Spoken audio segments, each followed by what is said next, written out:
Excella Education Study in USA assured scholarship. Contact 9881 96666. నమస్కారం, welcome to iDream. నేను మీ విజిత. శ్రీరామనవమి రాబోతోంది. అయితే శ్రీరామనవమి విశిష్టత ఏంటి? ఆ రోజు నియమాలు ఏమైనా పాటించాలా? పాటిస్తే ఎటువంటి నియమాలు పాటించాలి? అసలు శ్రీరామనామం ఎంత గొప్పది? మనకు పెద్దవాళ్ళు చెప్తూనే ఉంటారు. నిజంగా ఎంత గొప్పది? మనం ఇప్పుడు గురుగారితో మాట్లాడి తెలుసుకుందాం. ప్రస్తుతం మనతో పాటు ఉన్నారు సామవేదం షణ్ముఖ శర్మ గురూజీ మనతో పాటు ఉన్నారు. ఇప్పుడు గురుగారితో మాట్లాడదాం. నమస్కారం గురుగారు. నమస్కారం అమ్మా. గురుగారు, ఈ మాసంలో మనకి శ్రీరామనవమి రాబోతుంది. అవునమ్మా. శ్రీరామనవమి అనగానే ప్రతి ఒక్కరిలో ఒక వైబ్రేషన్ గురుగారు, తెలియకుండానే రామనామం వినగానే వచ్చేస్తుంది. ఎందుకని గురుగారు అంత వైబ్రేషన్ ఎందుకని? ఆ రామ అనే మాటలో ఆ రామావతారంలోని శక్తి అలాంటిదమ్మా. అది చిత్రం ఏంటంటే ప్రపంచంలో అందరికీ రాముడు అంటే ఆనందమే. ఒక హిందువులనే కాదు, రాముడు గురించి చెప్తే అటువంటి స్పందన కలుగుతుంది. ఆ రామావతారం యొక్క ప్రత్యేకత అది. ఓకే. పైగా రామ అనే మాటలో ఒక శక్తి ఉన్నది. మనం ఎన్ని అర్థాలు చెప్పుకున్నా అర్థాన్ని మించిన శక్తి ఏదో ఉంది రామనామంలో. అది అలా ఆకర్షిస్తుంది. అసలు రామ అంటే ప్రధానంగా ఆనంద స్వరూపుడు అని అర్థం. ఆనందం ఎవరికి అక్కర్లేదు, అందుకే రాముడు అందరికీ కావాలి. పైగా రామచంద్రమూర్తి ఆవిర్భవించిన రోజు చైత్రశుద్ధ నవమి. పైగా ఆయన ఆవిర్భవించినప్పుడు 5 గ్రహములు ఉచ్చెలో ఉన్నాయి అని చెప్తారు. పైగా వాటి స్వస్థానాల్లో ఉన్నాయని కూడా వాల్మీకి రాశారు. దాని సూర్యుడు మేషరాశిలో ఉన్నాడు ఇలా చెప్తూ. అలాంటి మధ్యాహ్న వేళ చైత్రశుద్ధ నవమి నాడు స్వామి ఆవిర్భవించారు. అందుకే మధ్యాహ్నం నవమి ఉన్నటువంటి రోజును స్వీకరించాలని ధర్మశాస్త్రం మనకు చెప్తుంది. అందుకు చైత్రశుద్ధ నవమి నాడు రామనవమి దేశమంతా చక్కగా చేసుకుంటారు. ఇక్కడ రాముడు అంటేనే ఆనంద స్వరూపుడు కనుక రామ ఆరాధన వల్ల ఆనందం లభిస్తుంది. ఆరాధన వల్ల ఆనందం కంటే రామ అనగానే ఒక ఆనందం కలుగుతుంది. అందుకు పైగా రామాయణం కొంచెం అర్థం చేసుకుంటే దుఃఖాన్ని జయించి ఆనందం పట్టం కట్టుకోవడమే రామాయణం అనిపిస్తుంది. రావణ అంటే ఏడుపు గొట్టుగాడని అర్థం. రావము అంటే పెద్దగా అరవడం అని. అతడి పేరే దశకంఠుడు ఏదో ఉంది. అతడు శివుడు యొక్క కైలాస పర్వతాన్ని 2 చేతులతో పెకలించాడు. ఆ పెకలించినప్పుడు శివుడు పైనుంచి ఒక నొక్కు నొక్కాడు. దాంతో చేతులు చితికిపోయి గట్టిగా ఏడ్చాడు. ఆ ఏడుపు విన చుట్టుపక్కల వాళ్ళందరూ వాళ్ళు ఏడ్చారట భయపడి. అలా ఏడ్చాడు తను. అప్పుడు రావము చేసి ఏడ్చావు కనుక నీ పేరు రావణుడు అని శివుడు అన్నాడని అప్పటి నుంచి రావణ పేరు ఉన్నది. అంటే ఇంకొక మాటలో చెప్పాలంటే ఏడ్చి ఏడిపించేవాడు రావణుడు అని అర్థం. ఆనందించి ఆనందింపజేసేవాడు రాముడు. ఈ 2 కాంట్రాస్ట్ మనం చూడాలి. కానీ దుఃఖ స్వరూపం రావణుడు, ఆనంద స్వరూపుడు రాముడు. కానీ దుఃఖాన్ని పోగొట్టి ఆనందం పట్టం కట్టుకోవడమే రామాయణం. అందుకే మనకి రామ్లీలా మొదలైనవి చేసినప్పుడు రావణాసురుడి తల్లు పెట్టి తగలబెట్టడం చూపిస్తారు. అంటే దుఃఖాన్ని పోగొట్టుకోవడం అని అర్థం అనమాట. రామచంద్రమూర్తి ధర్మస్వరూపుడు, దైవస్వరూపుడు రెండును. అందుకే ఆయన మనకు ఆదర్శం, ఆరాధ్యం. ధర్మ రూపంలో ఆదర్శం, భగవద్ రూపంలో ఆరాధ్యం, పరిపూర్ణమైన అవతారం ఆయన. అందుకు రామాయణం ఈ జాతి గ్రంథం, ఇది భారత జాతి గ్రంథం. ఇది అలాగే భారతదేశంలో గుండె చప్పుడే రామాయణం, రామనామం అంత శక్తివంతమైనది. రామ అనేది తారక మంత్రం అంటారు. అంటే ఆనందం అని అర్థం అని చెప్పుకున్న రామ అనే అక్షరాలు అనడంలో ఒక శక్తి పుడుతుంది. అందుకే రా అనేది అగ్ని బీజం అని, అకారం సూర్య బీజం, మకారం చంద్ర బీజం అంటారు. ఈ ప్రపంచమంతా ఈ 3 శక్తులతో ఉంది. అగ్ని, సూర్య, చంద్ర. ఇవి తేజస్ శక్తులు అంటారు. ఇంకా చెప్పాలంటే సోర్సెస్ ఆఫ్ ఎనర్జీ. ప్రపంచానికి శక్తి అంతా ఈ 3 నుంచి వస్తుంది. అలాగే ఆ 3 మనలో కూడా ఉన్నాయి. రా అగ్ని. అగ్ని అంటే వాక్కుకు సంబంధించిన బీజం. అగ్ని వాక్కుకి దేవత. అలాగే సూర్యుడు మన శరీరానికి అంటే కంటికి, దృష్టికి దేవత. చంద్రుడు మనస్సుకు దేవత. మనలో 3 ఉన్నాయి ఎవరికైనా. మనసా వాచ కర్మణ అంటాం కదా.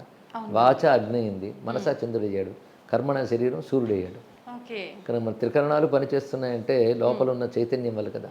కానీ 3 చైతన్యం వాడు రా ఆమ రామ అయింది. అలాగే అగ్ని, సూర్య, చంద్రుడు విశ్వమంతా అదే, అది రామ. కనుక రామ అంటే విశ్వవ్యాపకమైన భగవత్ చైతన్యం. ఆయనే భూమికి ఆనందం కలిగించడం కోసం అవతరించాడు.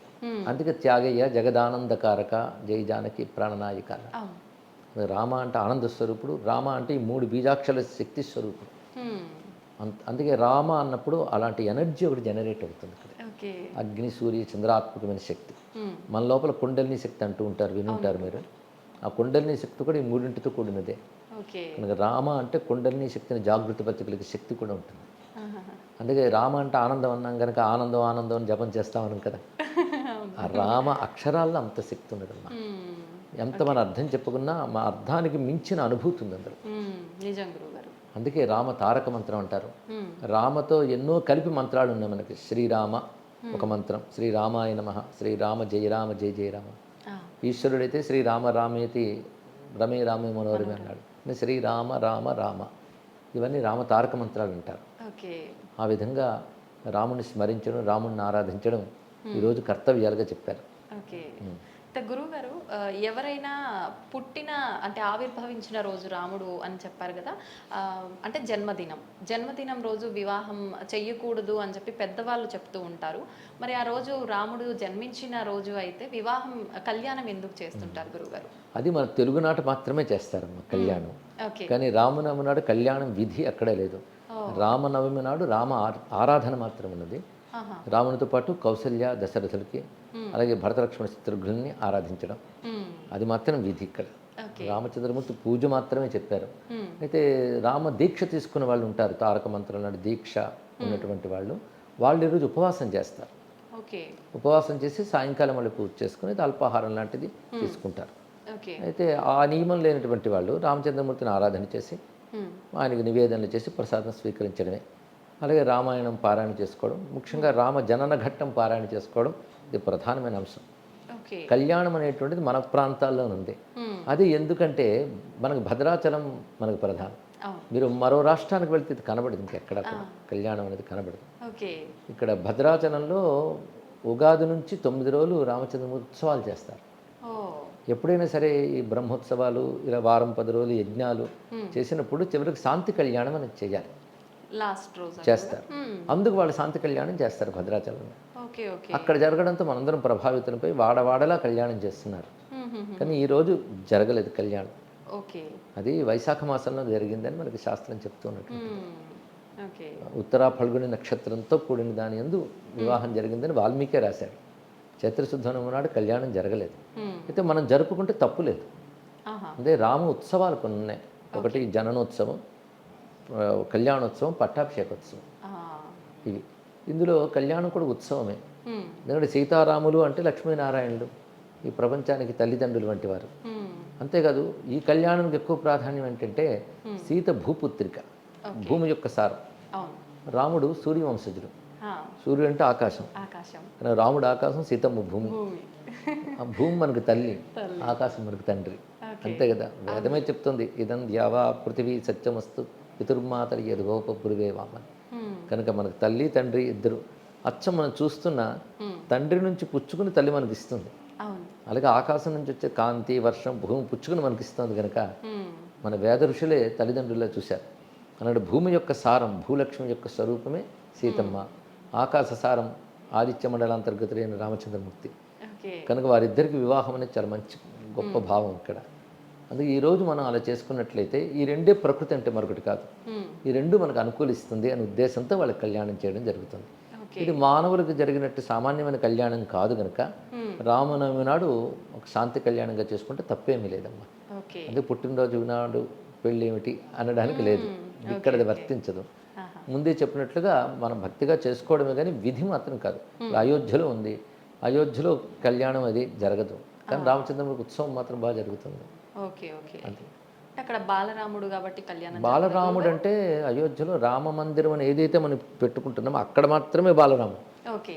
కానీ అయోధ్యలో రాముడు పెద్దవాడై కూడా ఉన్నాడు, అవునవును. పాలన చేశాడు కదా, కొన్ని వేల సంవత్సరాలు పాలన చేశాడని చెప్తున్నారు అక్కడ. అవును. కనుక అయోధ్యలో అనేక రామాలయాలు ఉన్నాయమ్మా. మ్మ్. అసలు మనం ఇప్పుడు అయోధ్య రాముడు అనుకుంటున్నాం కానీ మ్మ్. అయోధ్య ఎప్పుడూ రామమయమే. ఓకే. అయోధ్యలో రామాలయం గొడవ బయటే తప్ప అక్కడ లేదు. లేదు. మ్మ్. బయట అనవసరంగా కలహాల కింద మార్చారే కానీ అయోధ్య వాసులు ఎవ్వరికీ కూడాను మ్మ్. రాముడు తప్ప ఇంకో ప్రపంచం లేదు, అప్పుడు ఇప్పుడు కూడా. ఆ. అయోధ్యలో కొన్ని వేల రామ మందిరాలు ఉన్నాయి, ఓకే. చాలా అద్భుతమైన రామ యోగులు ఉన్నారు. మ్మ్. రామాయణ పారాయణలు నిత్యం జరుగుతుంటాయి, అఖండ రామజపం జరుగుతుంది. అయితే ఇప్పుడు మనం బాలరాముడు ఏదైతే ఉంటున్నామో అది రామ జన్మభూమి ప్రాంతం, అది ఓకే. ఓకే. రాముడు జన్మించాడు అని చెప్పబడుతుంటే ప్రాంతం అది ఇక్కడ. మ్మ్. అందుకే అక్కడ ఒక భవ్యమైన మందిరం ఉండేది. మ్మ్. విక్రమాదిత్యుడు పెద్ద ఆలయాన్ని నిర్మాణం చేశాడు అనేక వేల ఏళ్ల క్రితం. ఆ. తర్వాత దాడి చేసిన బాబరు ధ్వంసం చేశాడు. ధ్వంసం చేసిన తర్వాత మనది కావడానికి అనేక ఘర్షణలు, అవును, అనేక యుద్ధాలు జరిగి కొన్ని వందల సంవత్సరాలు నేటి తరంలో మనందరి అదృష్టం ఏంటంటే మన తరంలో ఆ ఆలయాన్ని మనం చూడగలిగాం. నిజంగా. కనుక ఈ రామనవమికి ఒక ప్రత్యేకత ఏంటంటే ఉమ్. అయోధ్యలో బాలరాముడి మందిరం ప్రతిష్ఠ చేసిన తర్వాత మొదట వచ్చిన రామనవమి అవును. కనుక దీనికి ఇంకా ఎక్కువ ప్రత్యేకత మనం ఇవ్వాలి. ఓకే. అయోధ్యలో రామాలయం అంటే దేశానికి అంతటికీ ముఖ్యమైనది. ఎందుకంటే ఇది మతపరమైన అంశమే కాదు, చరిత్ర ఇది. చరిత్ర. అవును. చరిత్ర తెలిస్తే అన్ని మతాల వాళ్ళు, అన్ని కులాల వాళ్ళు కూడా చారిత్రకంగా ఇది దేశానికి చాలా గొప్ప ప్రతిష్ట తీసుకొచ్చింది అని తెలియాలి. ఉమ్. ఒక ధ్వంసమైన చరిత్రని పునర్నిర్మించుకున్నాం మనం ఇక్కడ. అవును. అందుకు అందరూ అభినందించారు, సహృదయులందరూ. ఎవరో కొద్దిమందిని వదిలేయండి, రాజకీయ కారణాలు ఉంటాయి. అవును. మనకి రాజకీయ కారణాలు వద్దు, సంస్కృతి కారణాలు చూడాలి. దేశానికి సంస్కృతికి చాలా ముఖ్యమైన అంశం. ఉమ్. ముఖ్యంగా రామచంద్రమూర్తి కూడా భారతదేశానికి, భారతీయతకి, భారతీయ సంస్కృతికి ప్రతీక. ఉమ్. ఎందుకంటే ధర్మమూర్తి ఆయన ప్రధానంగా, అవును. ధర్మస్వరూపుడు. ఉమ్. అదే రామచంద్రమూర్తి ఒక ఆదర్శం, సీతమ్మ మరొక ఆదర్శం. ఉమ్. అందుకు వారి ద్వారా భారతీయ ధర్మం, భారతీయ ఆదర్శం ప్రతిష్ఠింపబడుతుంది. ఓకే. వాటన్నిటినీ గట్టిగా స్మరించుకోవడానికి గొప్ప అవకాశం శ్రీరామనవమి. ఉమ్. ప్రతి ఏడాది కూడా మనం ఒక్కసారి ఈ రోజున ఆ రాముడు, రామ అవతార వైశిష్ట్యం స్మరించుకోవాలి. ఉమ్. ఎలాగూ మీలాంటి ఛానల్స్ వారందరూ కూడా దాన్ని అందిస్తారు సమాజానికి. కనుక రామస్మరణకు గొప్ప అవకాశం. ఆ స్మరణ నుంచి మన స్ఫూర్తిని పొందాలి. ఓకే. ఆ స్ఫూర్తి మన జీవితంలోకి రావాలి. ఉమ్. అందుకు రామనవమి మనం జరుపుకోవాలి. ఓకే. అయితే మనకు అయోధ్య రామ మందిరం నిర్మాణం అయిన తర్వాత వచ్చిన మొదటి శ్రీరామనవమిని ప్రత్యేకంగా చూడాలి అన్నారు కదా గురుగారు. ఏ రకంగా చూడాలి? ఆ రోజు పూజా విధానం ఏ రకంగా చేసుకోవాలి? అంటే బాలరాముడు పూజించడమే ప్రధానమని ఉందమ్మ శాస్త్రంలో. ఉమ్. ఉమ్. ఇది జననం కదా, అవును. బాలరాముడిని కన్న తల్లిదండ్రులను కూడా ఆరాధించుకోవాలి, కౌసల్య దశరథులను కూడా ఓకే. అని చెప్పారు ఇక్కడ. ఉమ్. కనుక అక్కడ ఉన్నవాడు బాలరాముడే. ఉమ్. ఇప్పుడు మన రామ మందిరం అని ఏదైతే ఉన్నదో అది బాలరామ మందిరం. అది ఎప్పటి నుంచో ఉన్నది, అప్పటి నుంచి ఉన్నది కనుకనే అత్యంత ప్రాచీనమైనటువంటిది. అందుకే అయోధ్యలో కూడా ఇప్పుడు సమయంలో బాగా ఉత్సవం చేస్తారు. ఓకే. మనం కూడా మన ఇళ్లలో ప్రధానంగా బాలరాముడిని ఆరాధన చేసుకోవాలి. ఉమ్. ఇది పెట్టుకోవాలి. బాలరాముడైనా ఇంకా పట్టాభిరాముడైనా రాముడేగా, అవును గురుగారు. రాముడు ఒకటే. ఉమ్. అందుకోసం పైగా ఈ రోజున స్వామివారు ఆవిర్భవించడం, ఉమ్. ఆ రామస్మరణ చేయడం కర్తవ్యంగా చెప్పారు ఇక్కడ. ఓకే. వీలైనంత రామతారక మంత్ర జపం చేసుకోవడం, ఉమ్. రామాయణ సంబంధమైన అంశాలు పారాయణ చేసుకోవడం, జనన ఘట్టం పారాయణ చేయడం, ఇవి ముఖ్య విధులుగా శాస్త్రం చెప్తుంది. ఓకే. అయితే గురుగారు పట్టాభిషేకంకి సంబంధించిన ఘట్టం ఉంది కదా, దాని గురించి చెప్పండి. పట్టాభిషేకం చైత్రమాసంలోనే జరిగింది కానీ ఇవాళ జరగలేదు. ఓకే. ఎందుకంటే ఆ చైత్రశుద్ధ నవమి నాడు పుట్టారు, తర్వాత ఎప్పుడో పట్టాభిషేకం జరిగింది. ఆ. అయితే దానికి దీనికి సంబంధం లేదు. ఓకే. అయితే పట్టాభిషేకం రామావతారంలో పరిపూర్ణం. ఉమ్. ఉమ్. ఎందుకంటే రాముడు అవతరించిన ప్రయోజనం నెరవేర్చుకున్న తర్వాత పట్టాభిషేకం చేసుకున్నాడు. ఓకే. ఆ పట్టాభిషేకం వచ్చేటప్పటికల్లా ఉమ్. అయోధ్య నుంచి రాముడు బయలుదేరి ఉమ్. తిరిగి అయోధ్యకు వచ్చే లోపల ఎవరెవరి సహాయం తీసుకున్నాడో వాళ్ళందరినీ పట్టాభిషేకం తీసుకొచ్చాడు. ఓకే. అంటే వానర వీరులు వచ్చారు, సుగ్రీవుడు రాజు, హనుమంతుడు వీళ్ళు వచ్చారు. ఉమ్. అలాగే అక్కడ రావణుడిని సంహరించాడు కానీ విభీషణుని పట్టాభిషేకం చేశాడు. ఉమ్.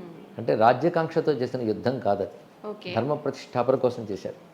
అందుకే అధర్మపరుడైనటువంటి రావణాసుని సంహరించి ధర్మపరుడైన విభీషణుడు పట్టాభిషేకం చేశాడు. విభీషణుడు కూడా పట్టాభిషేకానికి వచ్చాడు. ఉమ్. అంటే తాను ఎక్కడెక్కడ తిరిగి ఎవరెవరితో ఉన్నాడు వాళ్ళందరూ మళ్ళీ ఇక్కడ పట్టాభిషేకం దగ్గరికి వచ్చారు. వచ్చారు. ఓకే. అక్కడికి రామావతారం అంతా ఒక పరిపూర్ణతకు వస్తుంది. ఉమ్. కనుక రామావతారం యొక్క పరిపూర్ణత పట్టాభిషేకంలో కనబడుతుంది. ఓకే. కనుక ప్రారంభం జననం, పరిపూర్ణం పట్టాభిషేకం. ఓకే. అందుకే పట్టాభిరామమూర్తి ఎప్పుడూ ఉపాస్యుడే. ఉమ్. ఆయన్నే అసలు తారక రాముడు అంటారు. ఓకే. అలాంటి స్వరూపాన్ని మనం ఈరోజు ధ్యానించుకోవడం చాలా విశేషం. అసలు రామాయణంలో ప్రతి ఘట్టంలో రాముడు చాలా దివ్యంగా గోచరిస్తాడు. ఆయన వనవాసంలో ఉన్నప్పుడు అందమే, అవును. బాలుడుగా ఉన్నప్పుడు అందమే, విశ్వామిత్రుడి వెంట యాగరక్షణకు వెళ్ళినప్పుడు అందమే, శివధనుర్భంగం చేసినప్పుడు అందమే, సీతమ్మని పెళ్ళాడినప్పుడు గొప్ప విషయమే. ఉమ్. ఇక యుద్ధభూమిలో రాముడు వీరరాముడు, అది గొప్ప అందమే. పట్టాభిషేకం వచ్చినప్పుడు ఇందాక చెప్పినట్టు పరిపూర్ణం. అప్పటి నుంచి భూమికి రామపాలన లభించింది. ఓకే. అది ఇంకో గొప్ప విషయం కదా. అవును గురువు. అందుకే పట్టాభిషేకం అనగానే రాముడు మనల్ని పాలిస్తున్నాడనే భావం కలుగుతుంది. ఆ. మన హృదయం అయోధ్య చేసుకుని రాముడిని అక్కడ పట్టం కట్టుకుంటే మన బ్రతుకునే ఆయన పాలిస్తాడు. ఓకే. రాముడు పాలిస్తే అంతా క్షేమమే. క్షేమమే. రాముడు గుర్తున్నంతకాలం మన అధర్మం చెయ్యం, ధర్మమే చేస్తాం. ఉమ్. అలాగే రాముడిని గుర్తుపెట్టుకోవడం కోసమే రామనవమి, రామ పట్టాభిషేకం, రామజననం, ఈ ఘట్టాలన్నీ కూడా. ఓకే. గురుగారు కళ్యాణం అనగానే సీతారాముల కళ్యాణం అనగానే మహా వైభవం అది. ప్రతి ఒక్కరు కూడా వెళ్ళాలి, చూడాలి. అసలు ఎందుకు చూడాలి గురువుగారు? దేవతా కళ్యాణాలకు ఒక విశేషం ఉందమ్మా. నిజానికి వాళ్ళ కళ్యాణాలు ఎప్పుడూ అయిపోయాయి. మనం మళ్ళీ చేసుకుంటున్నామంటే మునుపు ఒక మాట అన్నాను, శాంతి కళ్యాణం అని. అవును. అంటే దానివల్ల శాంతి లభిస్తుంది. ఓకే. అంటే ప్రకృతి శక్తి స్థానంలో భారీగా ఉంటుంది. ఈ ప్రకృతి ఎవరి వల్ల శక్తి పొందుతుందో ఆయన పరమేశ్వరుడు, ఓకే. ఆ భగవంతుడు రాముడు, ఆ ప్రకృతి శక్తి సీతమ్మ. ఇదే మనకి రుక్మిణీ కృష్ణులు కావచ్చు, పార్వతీ పరమేశ్వరులు కావచ్చు, కళ్యాణాలు వీళ్ళకి ఉన్నాయి. అవును. ఎప్పుడైనా కళ్యాణం అనగానే మనందరికీ ఉత్సాహంగా ఉంటుంది. ముఖ్యంగా దక్షిణాపథంలో ఎక్కువ కళ్యాణాలు చేస్తారు అవును. ఉత్తరాది కంటే. అవును గురుగారు. ఈ కళ్యాణంలో ఉన్నటువంటి మంత్రశక్తి, వీటి యొక్క ప్రత్యేకతలు ఉన్నాయి. పైగా ఆ ప్రకృతి పరమేశ్వరుడు వారు ఉభయుల యొక్క కలయిక మన కళ్యాణంలో చూడబోతున్నాం కనుక ఒక తల్లిదండ్రులు ఉన్నప్పుడు పిల్లలు ఎంత తృప్తిగా ఉంటారో, పైగా బాధ్యత ఉండదు, అవును. పిల్లలకి ధర్మం ఉంటుంది. ఆ, వారి గురించి వారు భయపడరు. పిల్లలు రేపేమిటనే భయం పిల్లలకు ఉండదు, ఉండదు. తల్లిదండ్రులు చూసుకుంటారు. మ్మ్. కానీ పిల్లలకు కర్తవ్యం ఉంది, బుద్ధిగా చదువుకోవాలి, చక్కగా ప్రవర్తించాలి. అలాగా మనం వాళ్ళిద్దరిని కళ్యాణం చేసేసామంటే మ్మ్. ఒక అమ్మా నాన్న ఉన్నట్టే మనకి. ఓకే. చాగయ్య అన్నట్టు సీతమ్మ మాయమ్మ, శ్రీరాముడు మా తండ్రి అన్నాడు ఆయన. మ్మ్. వాళ్ళిద్దరూ మనకున్నారంటే పిల్లలు తల్లిదండ్రులు ఉన్నప్పుడు ఎంత ఉత్సాహంగా ధైర్యంగా ఉంటారో అలా బ్రతకచ్చు. ఓకే. అందుకే ఈ కళ్యాణం ద్వారా మనందరికీ ఒక భావం అది. ఈ జగత్తుకే తల్లిదండ్రులు సీతారాములు, వారి యొక్క కలయికని మనం కళ్యాణ రూపంలో చూస్తున్నాం. మ్మ్. ఓకే. అందుకు అవి స్మరించుకుని వారి అనుగ్రహం పొందడానికి కళ్యాణం గొప్ప మంచి అవకాశం. ఓకే. అయితే గురుగారు, సీతారాముల కళ్యాణానికి ఎంతైతే విశిష్టత ఉందో వారి అక్షతలకు కూడా అంతే విశిష్టత ఉంది అని చెప్తుంటారు. అక్షతలని ఇంటికి తీసుకొచ్చిన తర్వాత అసలు ఏం చేయాలి, ఇంట్లో పెట్టాలి లేదంటే తలపైన వేసుకోవాలి, ఇలా సందేహం ఉంటుంది గురుగారు, దాని గురించి. తలంబ్రాల నక్షత్రాలు అంటారు వాటిని. అవి కళ్యాణకరం. కళ్యాణం అంటే మంగళం, శుభం అనర్థం, పెళ్ళి అని మాత్రమే కాదు. ఓకే. కనుక ఆ అక్షతలు శిరస్సును దాల్చడం అనేది ధర్మం. అది మనకు వచ్చిన అక్షతలు శిరస్సును వేసుకొని కొన్ని దాచుకోవచ్చు, ఓకే. బంధుమిత్రులతో పంచుకోవచ్చు. మ్మ్. అందరికీ పంచడం ఇంకా మంచిది కదా. అవును. దాచిపెట్టుకుంటే రోజు వేసుకోవచ్చు. మ్మ్. అది వారి అనుగ్రహానికి సంకేతంగా ఉంటుంది. ఓకే. ఓకే. అయితే గురుగారు, మీరు ఇందాక చెప్పినట్టుగా ప్రతి మన సనాతన ధర్మం ప్రతి పర్వానికి ఒక అంటే నైవేద్యం కానీ ప్రతి ఒక్కదానికి విశిష్టత ఆంతర్యం ఉంది. శ్రీరామనవమి అనగానే పానకం, వడపప్పు, అది అంటే ముందు నుంచి వస్తున్న ఆచారమా లేదా? అవునమ్మా, చాలా కాలం నుంచి ఉన్నాయి. ఎప్పుడు మొదలైన చెప్పలేం. కానీ ఒకటి వాతావరణంలో దీన్ని బట్టి కూడా అవి చలవ పదార్థాలు. ఒకటి ఓకే. రామచంద్రమూర్తి చల్లగా చూసుకుంటాడు కనుక ఇవి, పైగా దేవతా ద్రవ్యాలు ఇవన్నీ కూడా ఓకే. దేవతలకు ప్రీతికరమైన సాత్విక పదార్థాలు ఇవి చేస్తారు. ఇది కూడా నేను ఇందాక చెప్పినట్టు మన ప్రాంతాల్లోనే, ఓ, దక్షిణాపథంలోనే ఇది కనబడుతుంది. ఆహాహా. ఉత్తరాపథంలో వేరేగా పూజలు చేస్తారు. మనం అంటే వీడియో ముందు స్టార్టింగ్ లోనే మాట్లాడుకున్నట్టు రామనామం అనగానే ఆ రాముడి పేరు వినగానే వైబ్రేషన్స్, నిజంగా అంతటి రాముడి గురించి మాకు చాలా గొప్పగా వివరించారు గురుగారు మీ మాటల్లో. ధన్యవాదాలు. జై శ్రీరామ్.